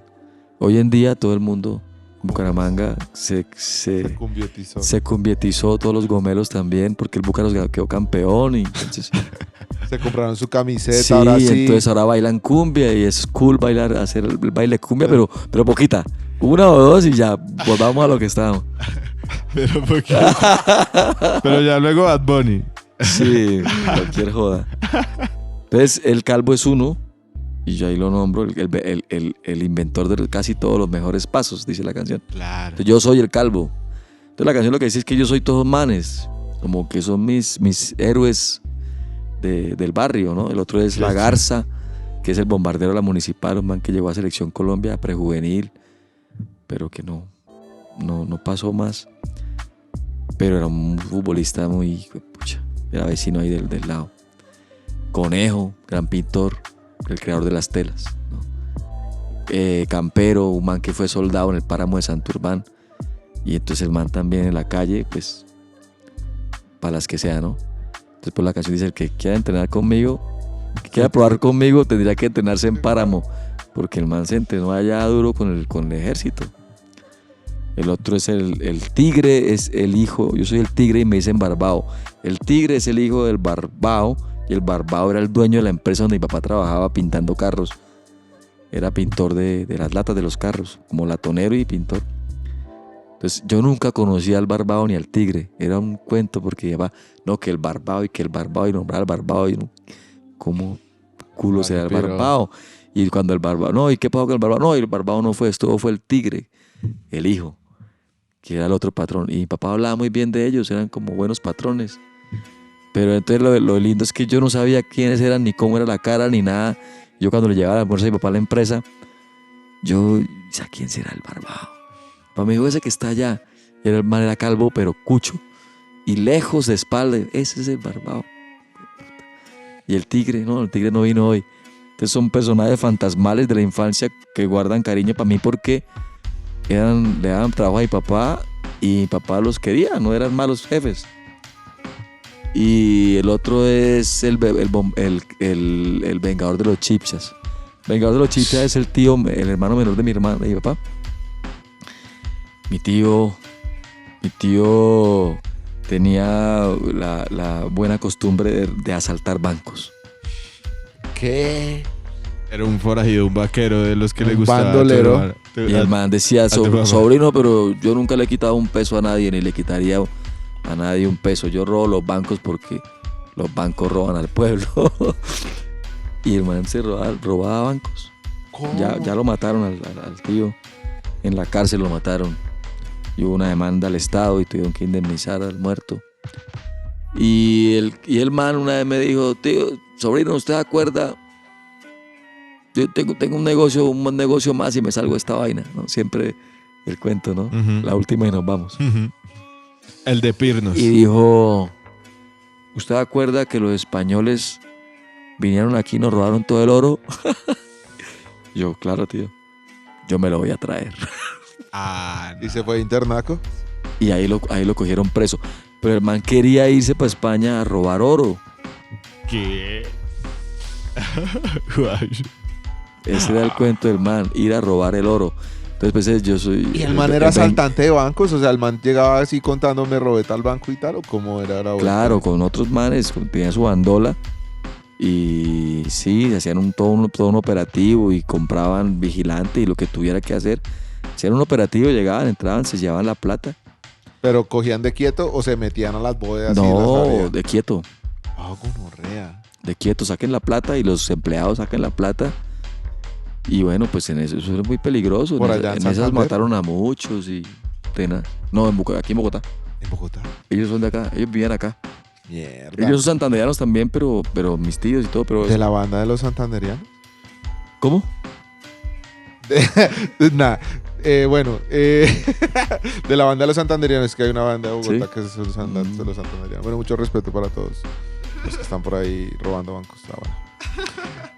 Venga, qué visaje. Entonces es el Siete Manes. Ajá, ese O es sea, todo el el Siete combo de Manes. Siete Yo soy el Manes. Siete Manes, o sea, yo soy todos esos manes. El vengador de los chipchas, el bombardero de la municipal, el creador de las telas, el que se entrena en Páramo, Claro, el el conjunto, Barbao, el Tigre. el conjunto de todos, sí. De todos esos locos sollados. Oiga, y hablando un poco de, sé que ya, digamos, no podemos repasar sobre todas las historias que me gustaría preguntarle, pero, digamos, el tema ese de Venezuela, ese tema usted también lo canta en primera persona, pero ¿ese era usted también? No, yo no fui el que contrabandeó, pero mi hermano contrabandeaba, mi papá contrabandeaba, en Piedecuesta todo el mundo contrabandeaba y el que no contrabandeaba compraba contrabando, o sea, Ajá, era la ley. ok. Entonces todas las tiendas estaban llenas de mercancía de contrabando. Nosotros en la casa tuvimos una vitrina con mercancía de contrabando que mi hermano compraba, iba a Venezuela y traía. Un compañero, el más duro del salón, en él está inspirada la canción, Alexander Sierra. Él, man de 16 años, tremendo contrabandista. Llegaba el viernes y para Cúcuta y pasaba la frontera y tal cual como la canción cuenta, llegaba con camionados de bolsas plásticas. No vendía bolsas plásticas de esas que son azul y blanco, como la bandera de Argentina, la bandera del uniforme, la camisa argentina.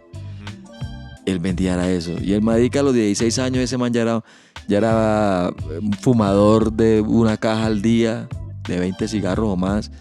era el más burro de todos, tenía plata, pero seguía siendo ñero y caspa, ¿no? Pero manejaba Luca con 16 años, era como un man adelantado, ¿sí? Parecía un cucho, pero no era un cucho, era un chino. Yo lo recuerdo como un cucho, pero cuando me acuerdo que tenía 16 años, pues pucha. Entonces sobre él, en él va a ser la historia, pero la canción tiene más la intención de contar esa relación de la frontera, ¿no? Tal cual. Mm. Nosotros hicimos también una canción que se llama Jesucristo de Maracay. Ah, sí, muy buena. Marica, pero es muy loco. Yo estaba escuchando, repasando de nuevo tu disco de Proverbios Burros. Y esas conexiones de esa canción, por ejemplo, la tuya de Jesucristo de... Jesús, se llama Jesús. Jesús. Pero es de que Riohacha. Jesús de Riohacha, weón. Yo no la había escuchado, marica. Y después veo esa vuelta y digo como, ¿qué, weón? Qué lindo estar conectados de esas formas tan surreales, weón. Porque es un éter, weón, ¿no? Claro. Es como, ¿cómo putas llegaste tú a Jesús de Riohacha y yo Por el a rap. Jesucristo de Maracay? Fíjese usted que fue por el rap.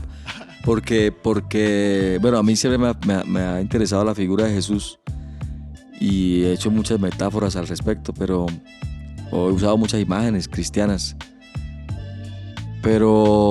Pero esa idea, esa canción nace como una tiradera, ¿no? Como yo imaginándome a Jesús tirándole a los curas y a los pastores.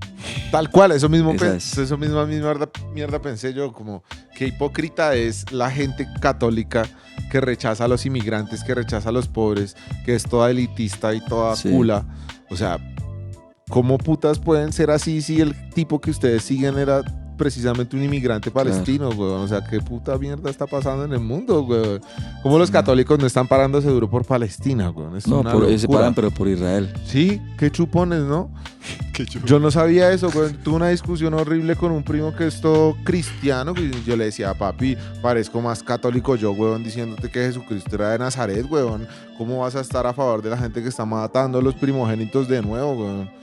O sea, yo me acuerdo cuando en el colegio me enseñaron el apocalipsis, weón, y yo veo ahorita todo lo que está pasando. Yo digo, estos perros y hueputas, estamos puto anticristo ahí, weón, estos locos otra vez matando a los primogénitos en la Tierra Santa. Y uno como, Herodes. no hay nadie que junte los puntos, weón. O sea, ¿qué es lo que está pasando, weón? ¿Tú qué Así opinas de lo que está pasando ahorita en el mundo? O sea, ¿cuál es tu posición? ¿Qué sientes que va a pasar con weón? ¿O simplemente prefieres no pensar en eso? No, sí, pienso mucho en eso. Pues, mano, es que la ambición es tan grande y las alianzas que hay de poder son tan grandes que ellos no tienen ningún reparo en blanquear un territorio, desalojarlo y a muerte, a bala y instalarse ahí y quedarse con todo, ¿no? Lo han hecho toda la historia. Y ahorita lo que pasa es que lo estamos viendo, ¿no? Sí, era como algo que estudiábamos estábamos en un periodo entre guerras. Pero otra vez volvemos al tipo colonialista que quiere apoderarse de unas tierras y está diciendo, voy a volver a Canadá, mi territorio, voy a volver a México, es mío también, Panamá, voy por ese pedazo. Y nadie, o sea, también es muy paradójico ver cómo nadie se escandaliza por esa clase de afirmaciones, ¿no? Mucha gente escandaliza.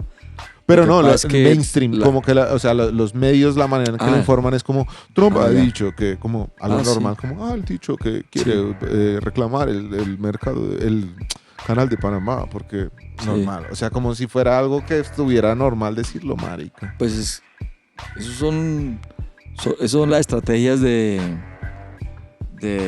poder, mano, que ya llevan muchos años instaladas con todo el fenómeno capitalista que llega desde la colonia de España. Es que eso viene de por allá, ¿no? Y todo el machismo también, todo el patriarcado, eso que llaman patriarcado, eso no existía en las comunidades.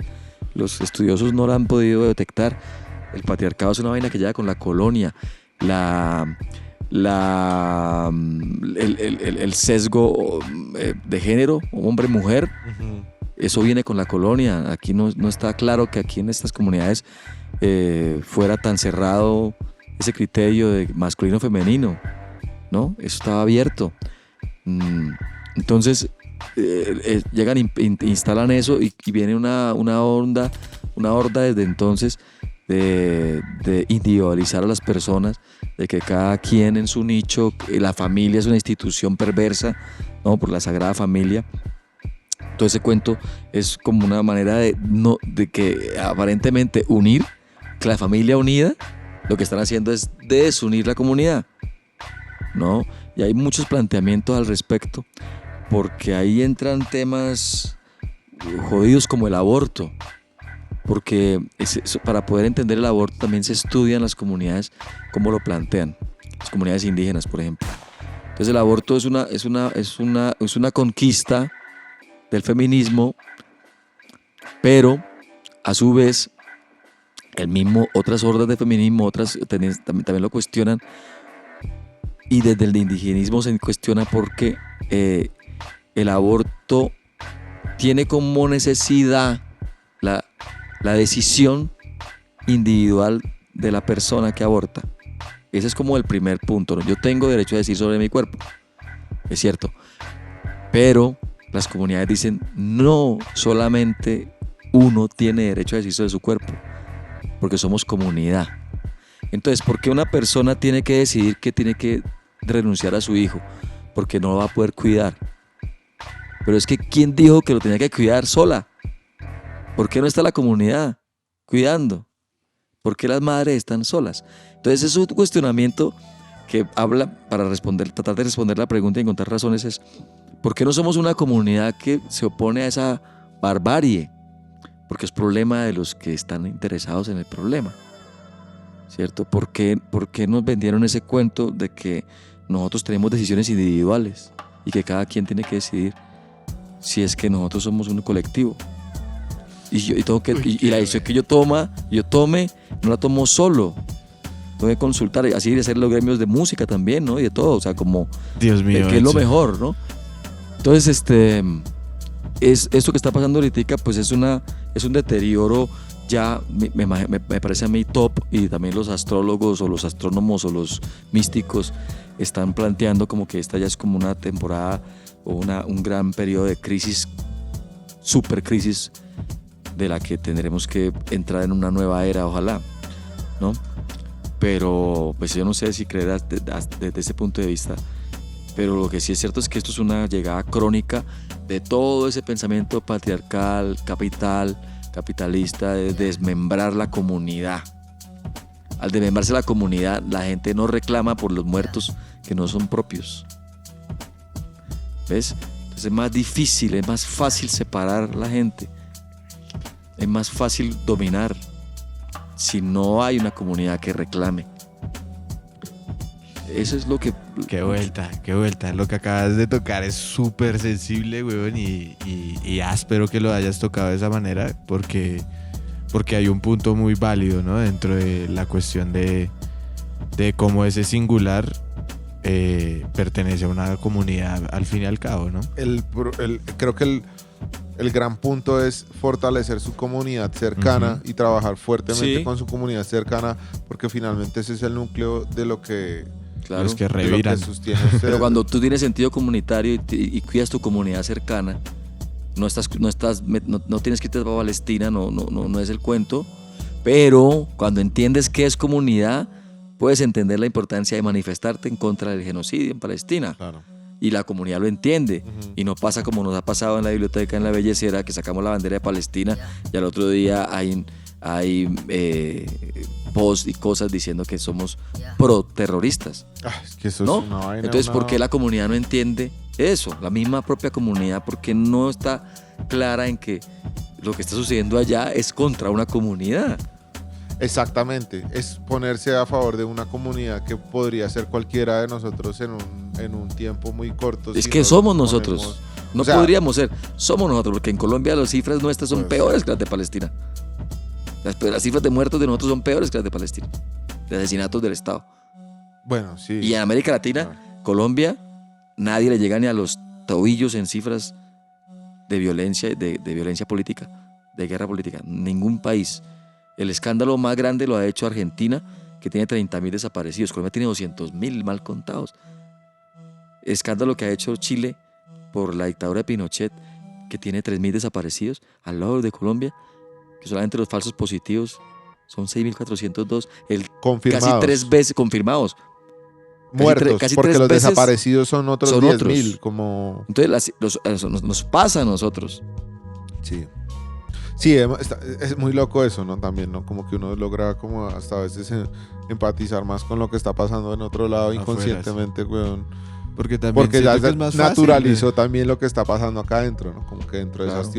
pero y bueno, también dentro de nuestra visión citadina. Yo te iba a preguntar también eso desde tu posición. ¿Cómo definirías tú tu posición política? ¿Tienes alguna posición? No sé. Es difícil. Comunitario.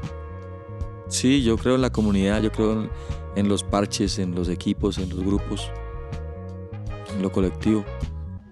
Ahorita, digamos, con todo lo que está pasando con Petro y todo eso, ¿cómo ya vamos a llegar otra vez a elecciones y eso? ¿Qué sientes tú? ¿Qué ha pasado? ¿Cómo a la vuelta? ¿Qué va a pasar? No, pues que hay que insistir, hay que seguir porque tumbar un imperio no es de la noche a la mañana.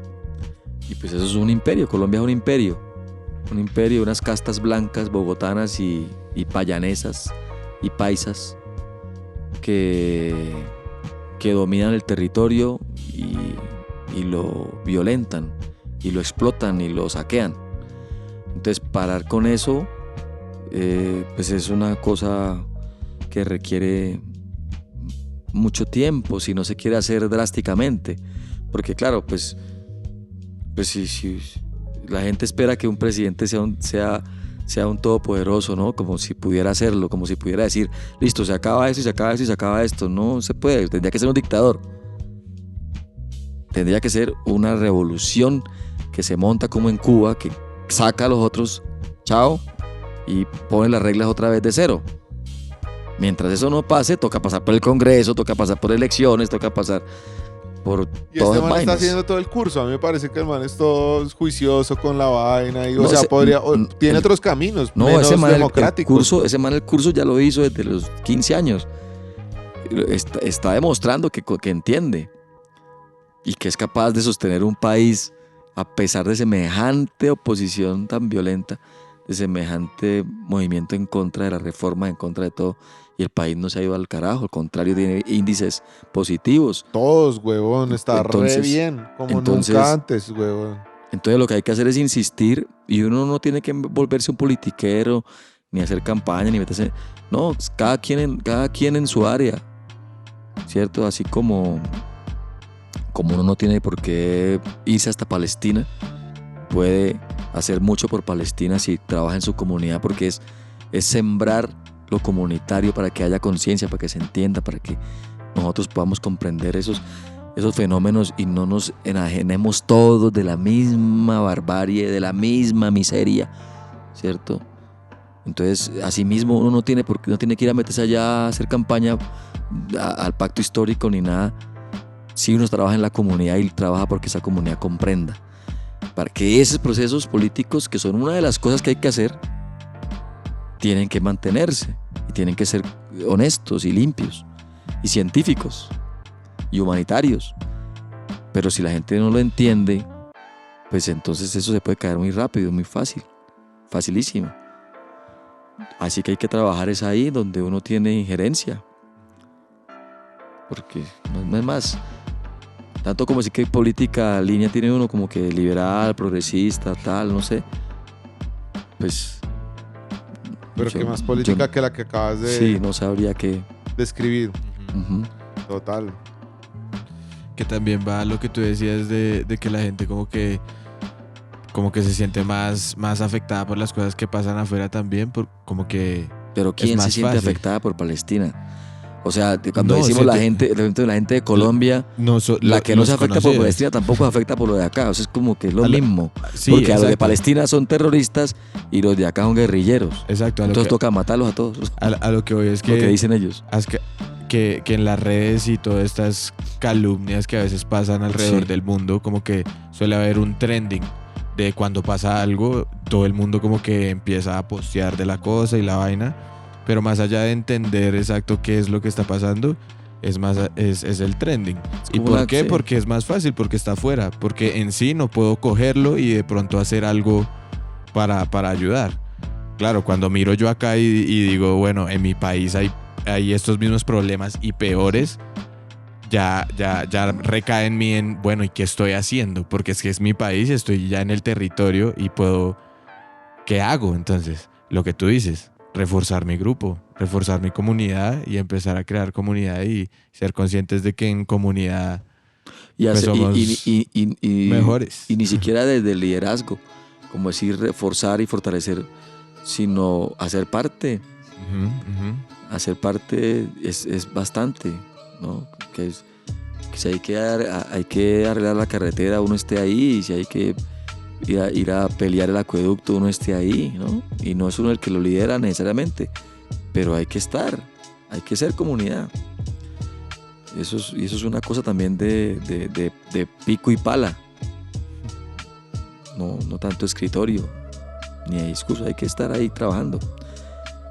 Y pues porque yo no veo de otro, es que es la naturaleza la que también manda eso, porque la humanidad no hubiera llegado hasta acá si no fuera por el trabajo colectivo.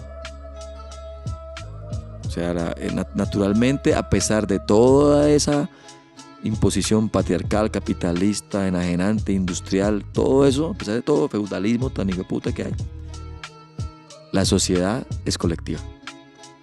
Solo que no es generalizado el planteamiento ni la conciencia de que es así. Pero incluso un barrio que parece desunido es colectivo. Solo que ellos no han determinado que lo son, ni lo valoran. Pero ahí está lo colectivo. Como cuando hablamos de una plaza de mercado que suena todo el tiempo. Puede que no son conscientes de que están creando un sonido colectivo, pero lo están creando. Si fueran conscientes, tal vez harían algo para que ese sonido sea distinto. O sea otra cosa. O sea menos violento, el ruido, digamos. Pero como no somos conscientes de que es colectivo, creemos que es, no sé, arte y magia, lo dejamos ahí. No intervenimos, no participamos, pero ya estábamos participando sin darnos cuenta. Entonces toda la desazón también es colectiva, toda la indiferencia también es colectiva, ¿no? Todo el desinterés también puede ser un fenómeno colectivo. O sea, siempre es colectivo. Incluso el individualismo. el individualismo que todos promulgan al tiempo es una decisión colectiva también, impuesta, pero decisión al fin y al cabo. Entonces, ¿qué vamos a hacer si sabemos que eso es así? ¿Qué podemos nosotros sembrar en eso? Eso es como lo que yo imagino. Y yo estoy seguro que todo el mundo no está más hecho mierda porque hay un montón de anónimos que trabajan allá, en esas células invisibles, desde lo social, desde lo colectivo, desde lo agricultor, desde la agricultura, desde las huertas, desde el conocimiento, desde la medicina ancestral, desde la sabiduría mística, ¿sí? Están trabajando y son absolutamente desconocidos. Y esa gente sostiene el mundo. Esos son los que sostienen el mundo, ¿no? Los otros grandes no lo sostienen, lo destruyen. Los planes políticos de los imperios, digo, ¿no? Porque Sí. me refiero a eso específicamente. Que son los seres más importantes del mundo. Que dicen que marcan la historia. Se cagan en Se la historia. cagan en la historia. Qué mal reírnos de eso, pero así funciona. Menos mal nos podemos reír un poquito de eso todavía. Creo que eso es lo que nos salvaguarda de la locura. Buscarle un poco el quite a la aparente La desgracia. tristeza. Sí, como la desgracia Sí. en el humor, que al final de cuentas... No, claro, sí. No es para echarnos a llorar, es para reconocernos y ya. Oiga, ¿Quedamos tristes? no, quedamos... Bueno, muchas gracias. Uy, no, me dejaste pensando demasiado. Me dejaste pensando un montón porque sí, qué chimba que, como lo dijo el Calvo ahorita, nos pusimos a ver como tu último álbum y llegamos a la conclusión como qué loco como que al mismo tiempo hubiéramos estado haciendo temáticas parecidas, como Claro. que nos haya preocupado las mismas cosas al mismo tiempo, y eso justamente va a lo que acabas de decir. Sí. Si las comunidades están trabajando así estén lejos entre ellas y si están haciendo su trabajo, pues mira cómo congeniamos al mismo tiempo estando lejos en nuestras comunidades, si me voy a entender, en No, pues nuestros grupos. yo creo que también somos una comunidad de músicos Claro, obvio. que tenemos unos intereses y una conciencia de un momento, del un momento en el que tenemos mucho que hacer y mucho que decir. Esa es. Salud.